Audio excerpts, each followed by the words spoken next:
All right. A little bit of a different day. A little bit more, also, there's paint on the back of this shirt. Apologies. I sat on a painting many years ago and it never came out. So there's that. Okay. You were doing the hair today. I don't know how long it's going to take, but that's the only thing I really have planned because I don't have a lot of time today. The dress and the shirt are going to be a whole different day, I think, when I have like 6-7 hours to just sit down and paint. Might do the tattoo too today, if I got the time. There also might be an ear that I have to do, which I did not consider, nor is it in the drawing. We'll see how that goes, if it happens. Cool. A little hotter today, but that's okay. Thing is that the ear is almost the same color as the hair, so I gotta keep that in mind.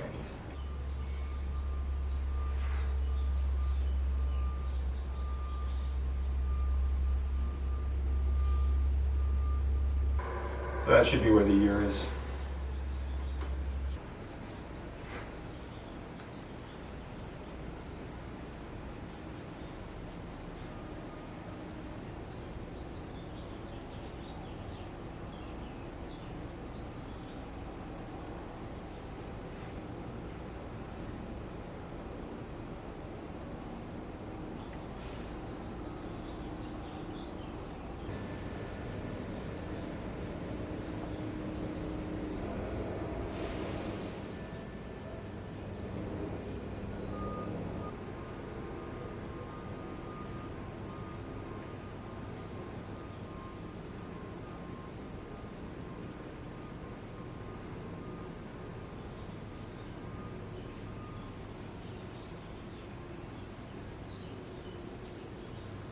I hope you guys saw that. That was crazy. I'm so proud of that. That ear went way better than it normally should have, given my past experiences doing ears without a sketch. It's kind of crazy. Anyway. I'm also in kind of a good mood today.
I'm kind of excited about how this looks.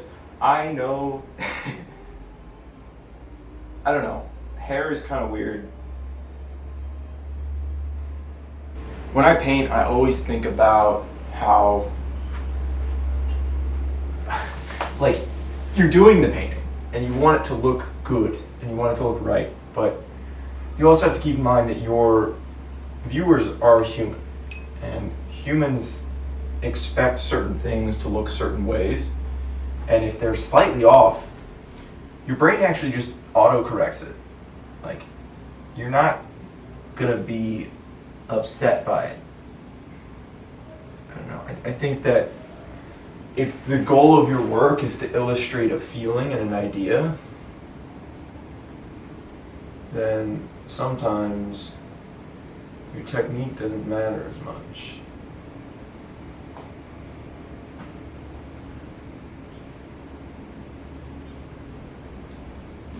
This brush is actually working much better. This one, I got a little bit more control with it.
You can't tell, but in the picture, this section at the bottom here is much smaller. I don't think it matters.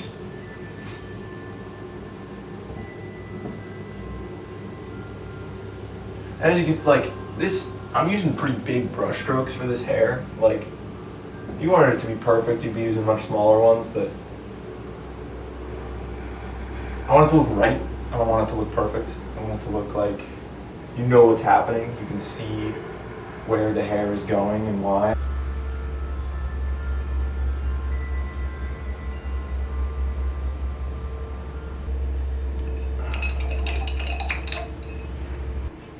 It's really difficult doing a piece that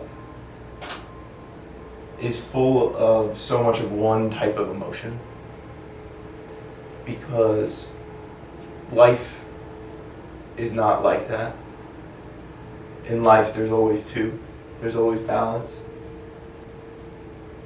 I'm giving a lot of, like, love and hope and joy to this canvas.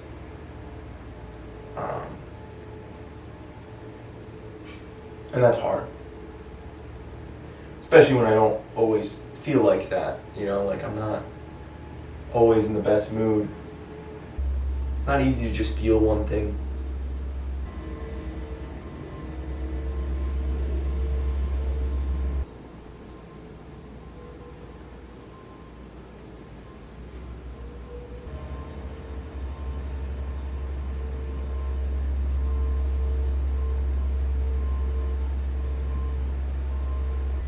Honestly, like, I love building canvases. I love that process. But nothing feels this good.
The camera has just started recognizing this face as a person. It's pretty funny. I'm like really happy with how this looks. It looks better from far away than it does up close, but I don't really mind that. I think it's okay. Okay. A little bit of these. These go right here.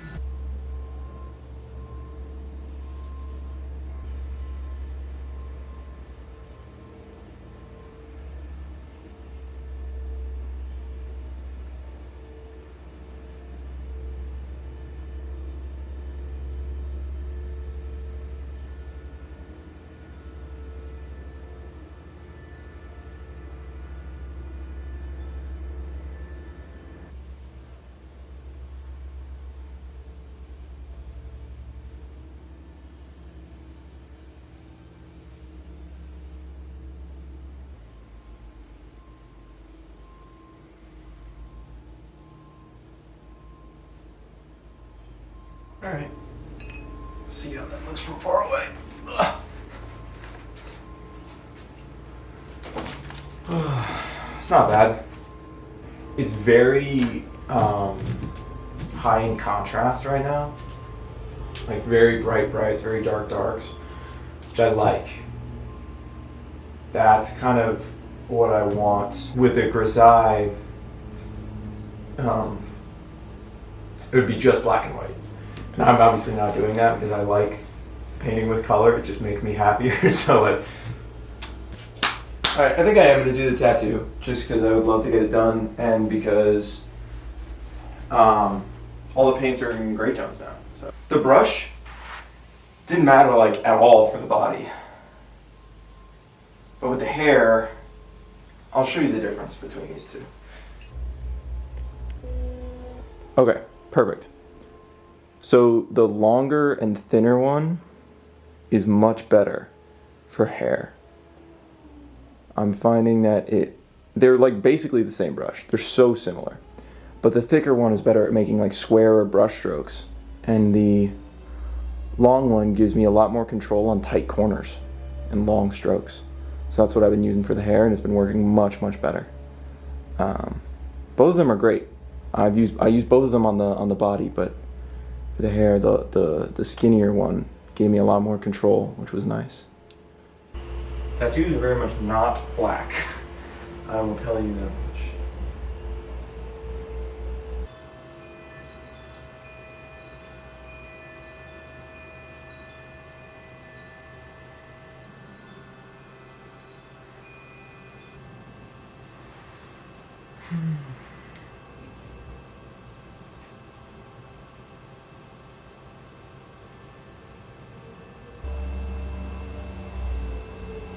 It's so blue.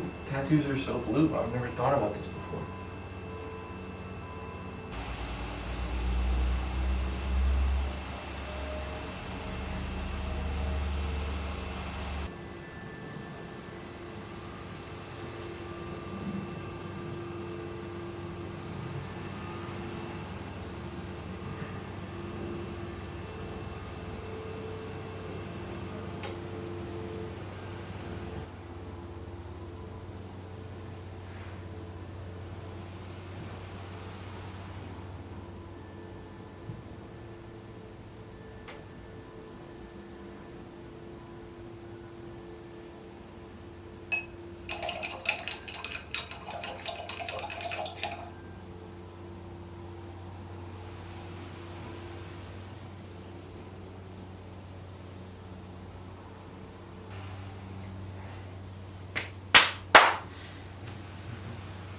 Very happy with today's work.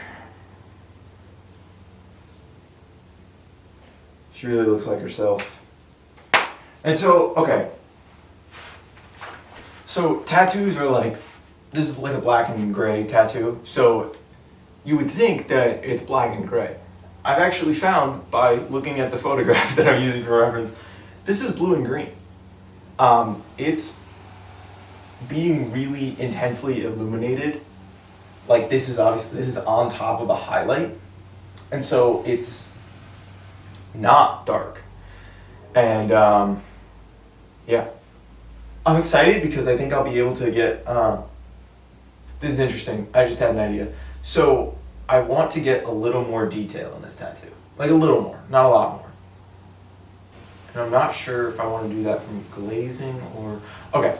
So after this dries, I'm going to add a little bit more detail into it from just like, I don't know, just like little dots and stuff. I want it to look a little bit more like a snake like it does in the picture. Yeah, but I'm going to wait for it to dry first because working wet into wet is fun, but it's not great for like control. So I'm going to let it dry, and then after I do the clothes, then I'll come back to it and do a little bit of touching up before I start glazing. So this will still be another coat of like pretty undiluted paint on top of that. But yeah, I'm really happy with how this looks. This was a very productive day. I'm gonna go wash my palette off because I have used it to its fullest extent. It's done the hair, the body, and the tattoo. And just like an actual PSA, wash your brushes after every session. Don't leave them in mineral spirits or in paint thinner, whatever. Wash them. It is worth it. Trust me. Because if you get into a habit of leaving your brushes in paint thinner instead of washing them, sometimes, like, you can leave them in paint thinner for a period of time of like, okay, you gotta let some of the paint soften up. That's totally chill. But seriously, washing them every session is a good practice. Sometimes I wash my brushes multiple times a session. Some people, I was taught to have 3 brushes for every paint color that you're using on a painting. I think that is ridiculous, and I do not want to spend the money to buy that many brushes. But basically, as you have seen, I've only used 3 brushes this whole time, and there's a lot of different colors on there.